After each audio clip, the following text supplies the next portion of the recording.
Aidan Lombard. A little bit about Aidan. Aidan was born in Washington and he was a member of the Grammy Jazz Orchestra and the Jazz Band of America. He earned his bachelor's degree from the University of Miami Frost School of Music.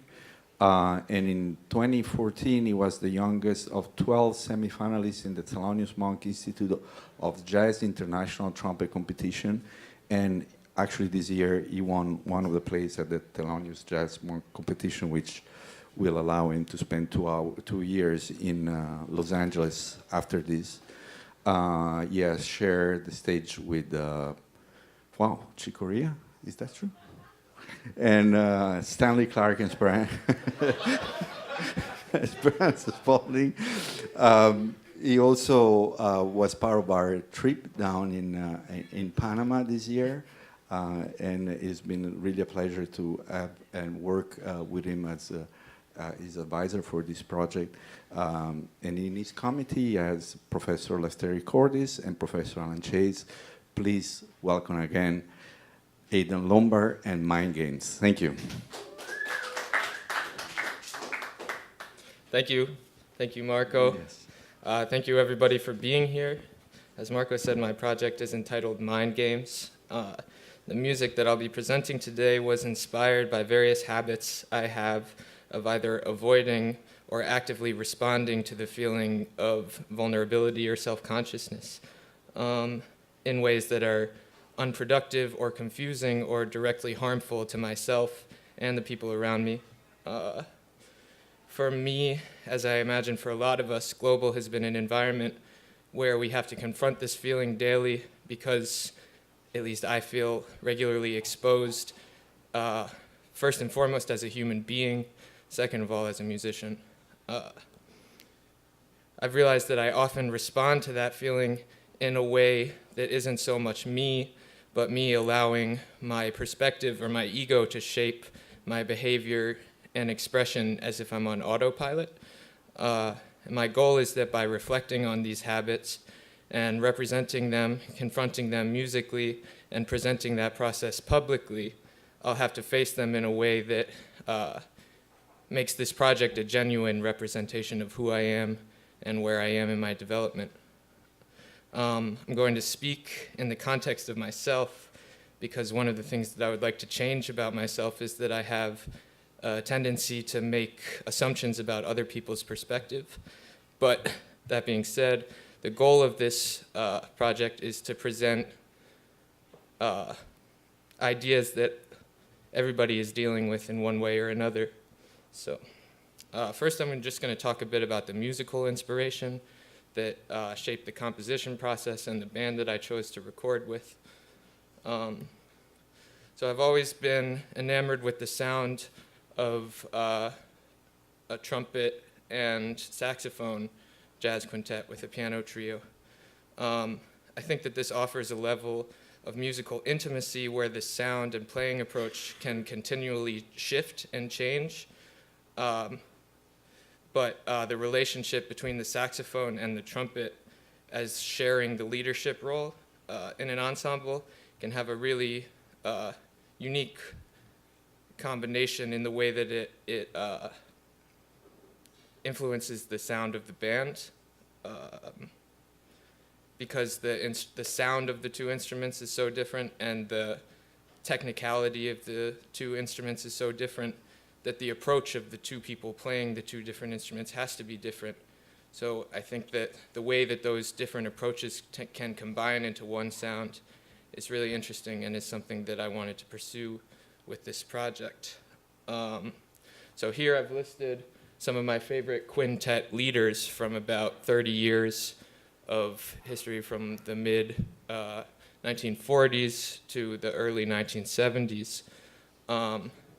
And why these quintets are particularly inspiring to me is that I think they continually were on the vanguard of developing new rhythmic and melodic language that is cohesively blended to create one consistent sound and character for the band. as far as how I was approaching the music from a purely musical perspective, I wanted to deal with a level of specificity that set clear, cohesive templates for us to improvise and communicate over, but where it had an openness where each member of the band is free to make their own choices as an arranger, as a composer, and an improviser, and an orchestrator, based on how they're feeling in the moment and what's happening between the 5 musicians in the moment. The first song is called Masks. We all have an internal dialogue, and we actively choose what to express given the situation. But often, as the situation varies, the parameters of that choice become different, and different personas in one character emerge. I feel that to some degree, the ability to wear masks is part of being an adult, or at least part of being a professional. It's not always productive to express every thought or emotion that runs through your head. But this phenomenon can create a lot of uncertainty, distrust, and anxiety as one persona may take inconsistent forms. The other thing I want to express is that masks only go so far because they're created by words generally, and most people judge human beings by their actions.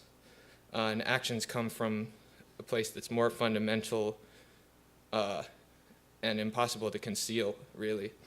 So wearing masks is only a temporary solution to a much longer process, which is really, for me, reevaluating the perspective that I use to view the world. So I tried to represent this musically by imagining the 2 voices of the melody as 2 personas of one character. I tried to maintain the consistency of that character's personality in the overall shape of the melody and the way the 2 voices interact with each other. I represented fluctuations in the situation that this character may be experiencing, with striking shifts in harmony from brightness to darkness, from phrase to phrase. And finally, based on the shape of the tune and what we were feeling in the moment, Ben and I would change, the tenor player, Ben Solomon, and I would change the register of the 2 voices so that there's kind of this constant battle going on between the 2 personas. So I'll play a section from that.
Thank you.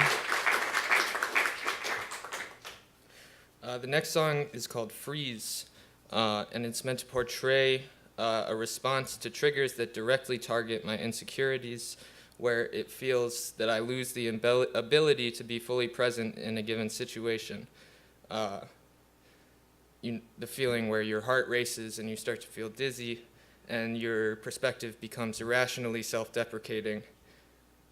When I feel particularly susceptible to judgment, particularly when it's unspoken or passive, and this can happen in conversation. For example, if you tell something that you think is a joke and nobody laughs, or you express a belief that's fundamental to you and who you are and you get a weird reaction, or in music, often happens if something interrupts your flow of consciousness, like you crack a note, add a beat, forget the changes, make any type of thing that's considered a mistake, it can send you into this zone where you're not really fully present in the situation that you're in. And something that I've realized is that the mistake is not really the actual problem. It's how your perception of that as a mistake changes your overall perspective and makes it impossible for you to communicate in an honest and clear way. One thing that I want to express is that by experiencing this, and something that I think I've realized over the course of this year, is that by experiencing this and knowing what it feels like, you can recognize that moment in others when you may be feeling more secure. And there's a lot of different ways that you can react to that or ignore it and not react to it. But I've learned that you can be an ally. You can reassure people before they become fully frozen when they may be experiencing self-doubt. I've learned that a reassuring smile or comment can instantly, first of all, just from a human perspective, make somebody feel more comfortable, make somebody doubt themselves less. But from a practical musical perspective, it immediately adds this level of openness and trust to the music that I think in jazz often there's this narrative that it's a good thing to have discourse, it's a good thing to not trust each other. And just because there were a lot of recordings where maybe the people in the band didn't like each other so much, but they're all great musicians and made great music together, it's kind of not related. I mean, I think that music sounds best when people trust each other. So I tried to demonstrate this musically by writing a melody that can be divided into breaks of different lengths, where the phrases start and end on different parts of the beat. And I used those divisions to represent freezes of different lengths. And we altered the length of the breaks of the freezes throughout the two statements of the melody, and we used the melodic and rhythmic language as cues to create breaks in a free solo form. So this is freeze.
The next tune is called Numb, and it's inspired by different ways and the root of that choice to alter our state of consciousness. I'm referring to a lot of different ways that we can alter our state of consciousness. I think that includes attitudes, life habits, social habits, diet, sleep, and what I'm really referring to, which is substance use and abuse. I think, unfortunately, drug use is a part of the history of this music.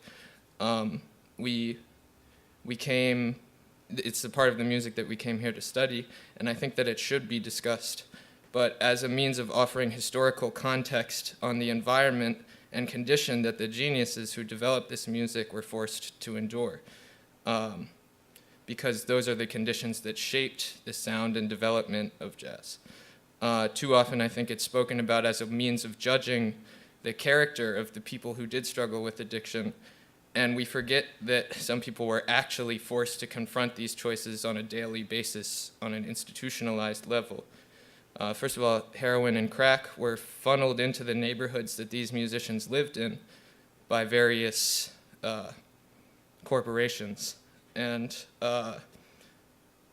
another example of that is that oftentimes the recorded history of this music was compensated. The only offer of compensation for the musicians recording this music were these drugs.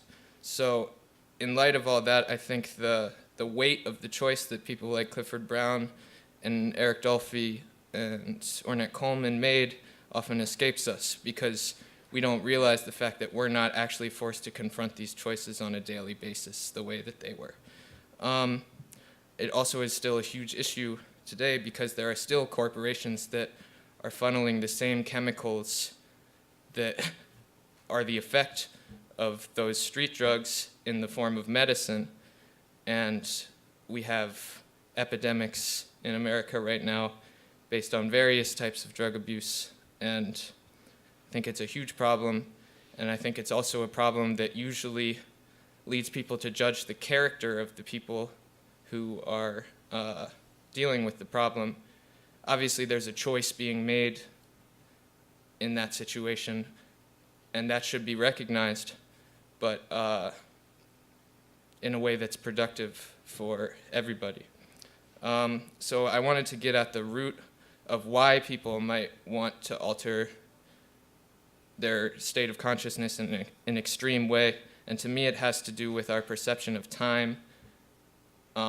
I think that based on whether you're living in the past or the present or the future and what the sources of your discontent are, you may want to accelerate the rate at which you experience time. You may want to slow the rate that you experience time, or you may, in some extreme cases, want to completely kill your awareness and perception of time. So I tried to write a form that allowed us to explore different subdivisions, different rates of time within one quarter note, which represents the rate at which time is actually traveling.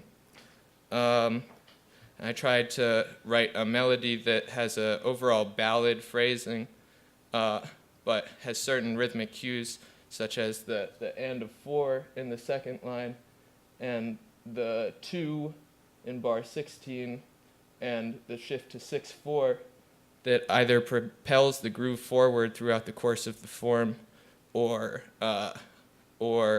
invites us to shift the way that we're articulating the time. So I'm going to play a clip from that, where I play my solo to demonstrate how it develops over the course of one solo, and then the transitions between other solos and snippets from the melody. In case you want to follow along in the form, the clip starts on beat 1 of bar 13 at B6/9.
Thank you.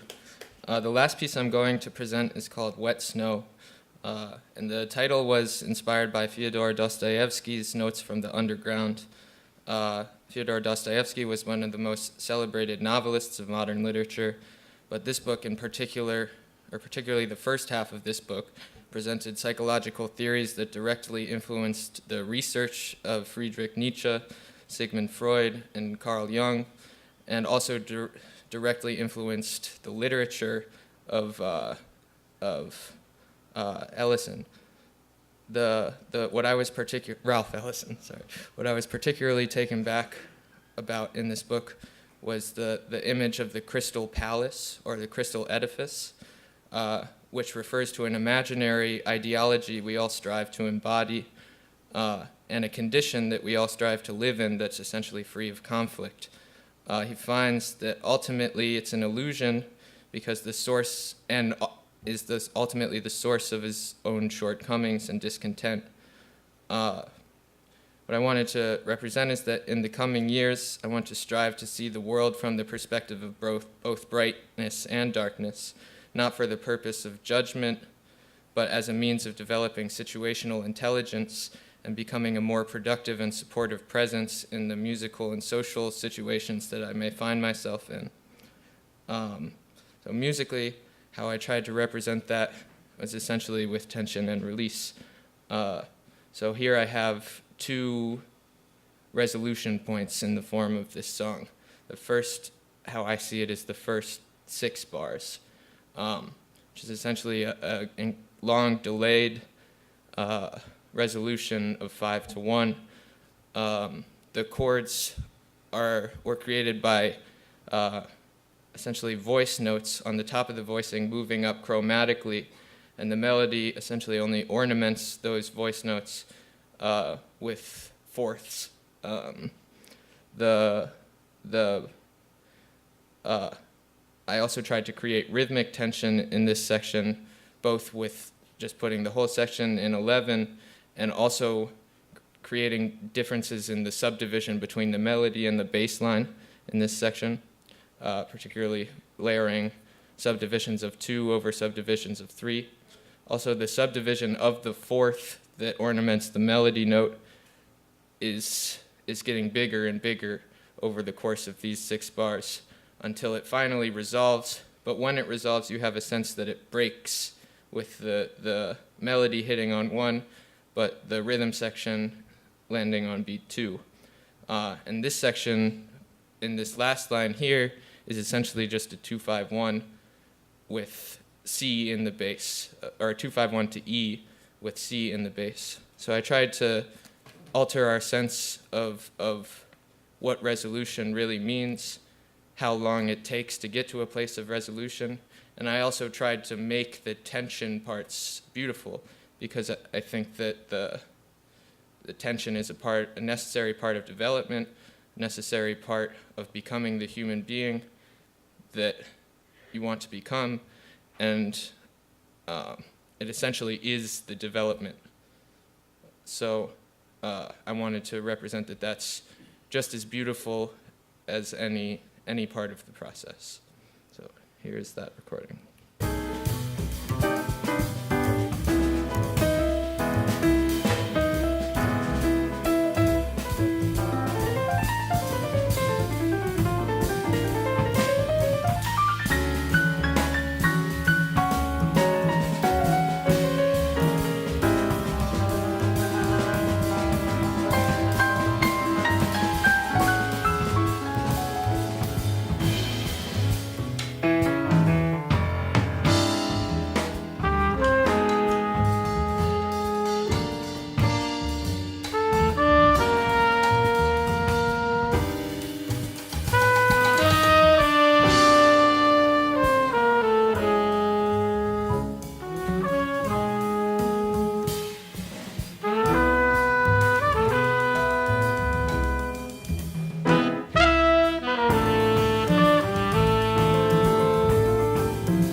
Thank you.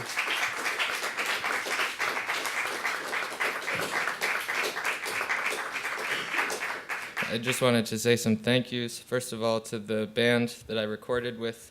It was amazing to work and become friends with all of you.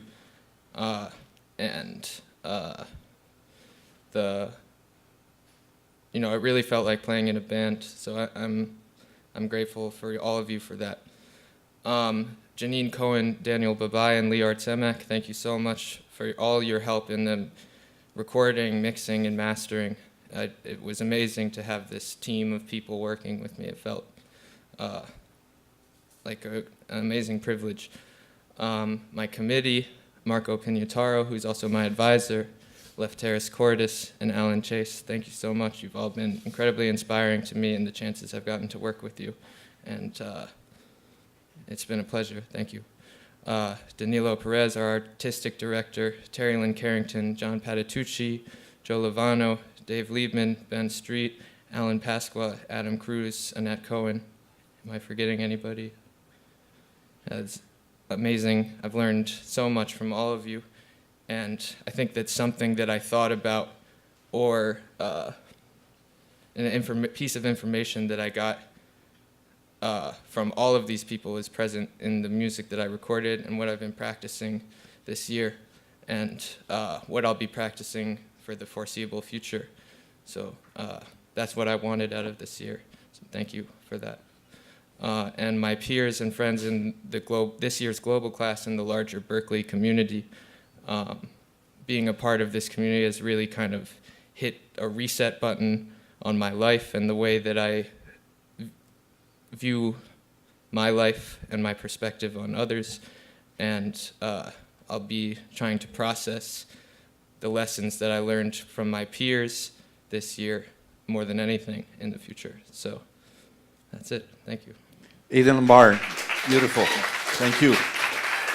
Great. Wonderful.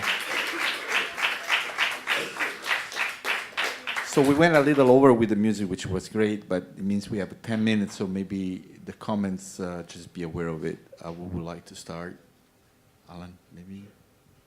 So, Aidan, the music is incredible. I mean, you sound fantastic on this, and the compositions are very fresh, and the band sounds amazing. Congratulations on that. I don't have any questions about that, except I want to hear all of it and much more.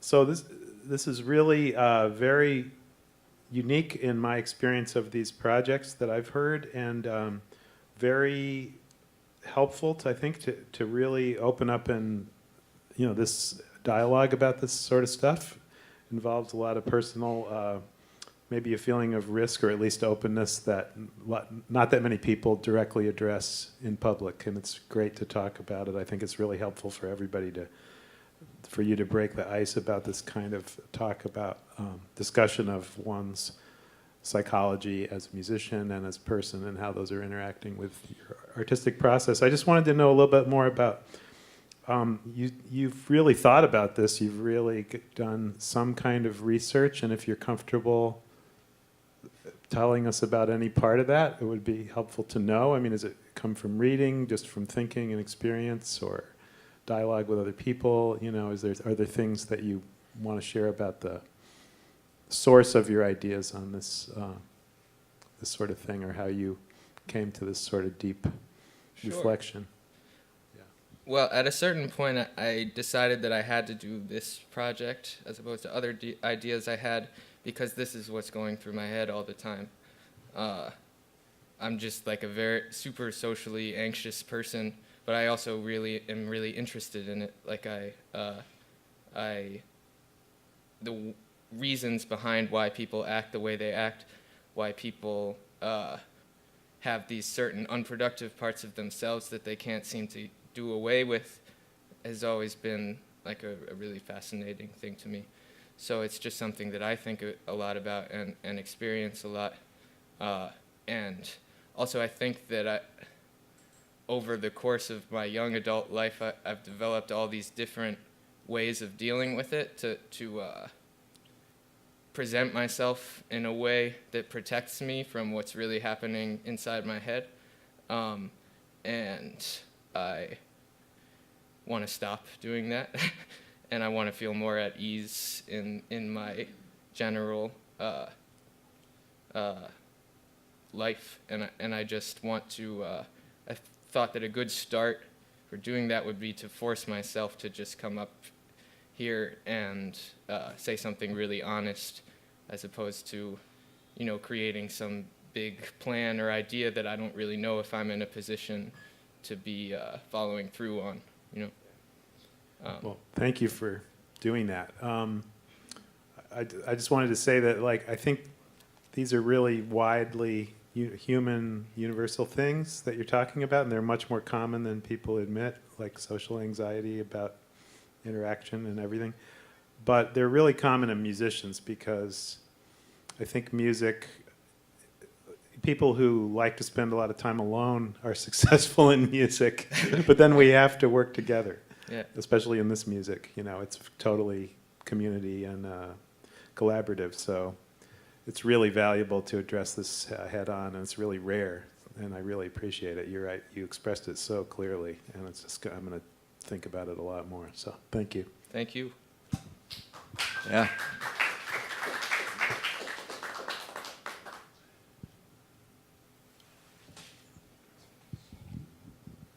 Aidan, I support that man, the music is fantastic. It has that element of discomfort, that forward motion, and it move.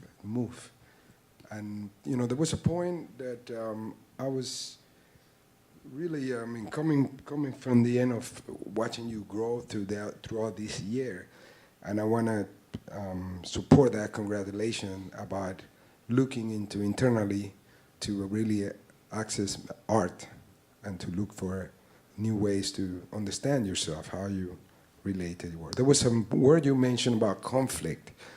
From this year, would you, how do you view the word conflict from now on, from the experience you have this year at Global?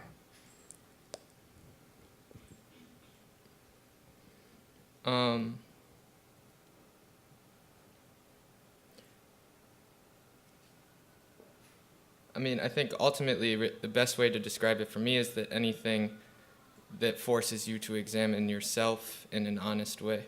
Because I think conflict kind of inherently has a connotation that it's something that exists between two people. It's something that exists outside of those two people. Like, they experience conflict.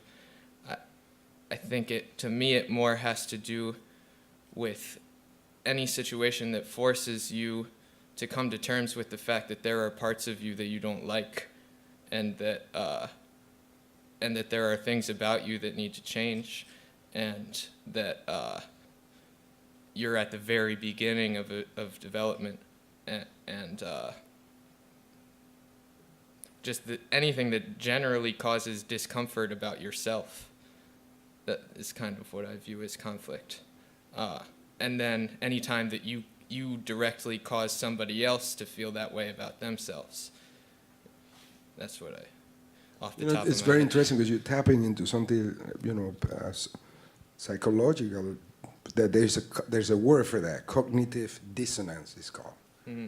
And it's a concept that you could continue, and it's exactly that, is having different belief about, or having discomfort in the process of hearing different words, or having discrepancies on the thoughts that you're going through. So I guess my question was directly to, do you view conflict as an opportunity now, more than something personal that you can only do, but that you can also work in a group setting? Yeah, I think so. Maybe not all types of conflict, because I think some types of sure. It's an opportunity. Any type of conflict is an opportunity for you to re-examine yourself, I think, and re-examine the perspective that causes you to make the choices that you do. So in that sense, absolutely. And a lot throughout the course of recording the music, I think I realized that the things that I went into the control room dreading, not wanting to hear, are now the things that make me feel super proud of these recordings, and the things that the devices that I use, and the predetermined material that I came into the studio with that came out perfect, or, quote unquote perfect, is the stuff that I like have to, especially mixing it over and over again. I'm just so tired of it. Great, fantastic.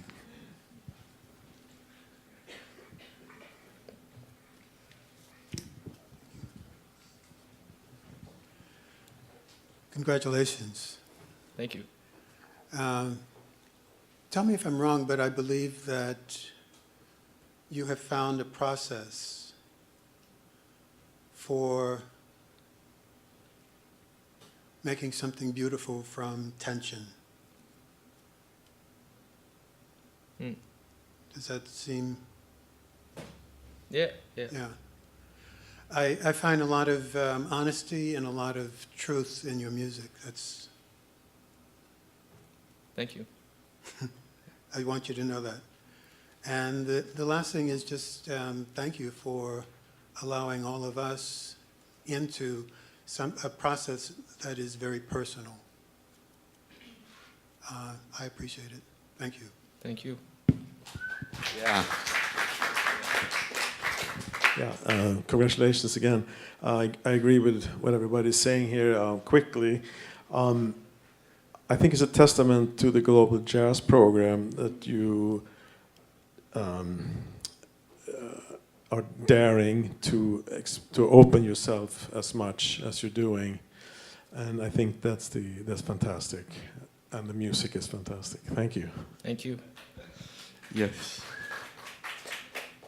Aidan, for me, I want to congratulate you because I've been, walking with you through this semester and seeing how much this was really a search for yourself and for your ideas, and I think that you really have found something through music, almost feel like self-therapy, which is what something music can really do for us. And I think that I'm very inspired by the way you change something new, where you allow yourself to be vulnerable and allow all this beautiful music to come out of you and present yourself so sincerely. And I know this is not easy for you. And I really congratulate for this work. Thanks. Beautiful. Thank you.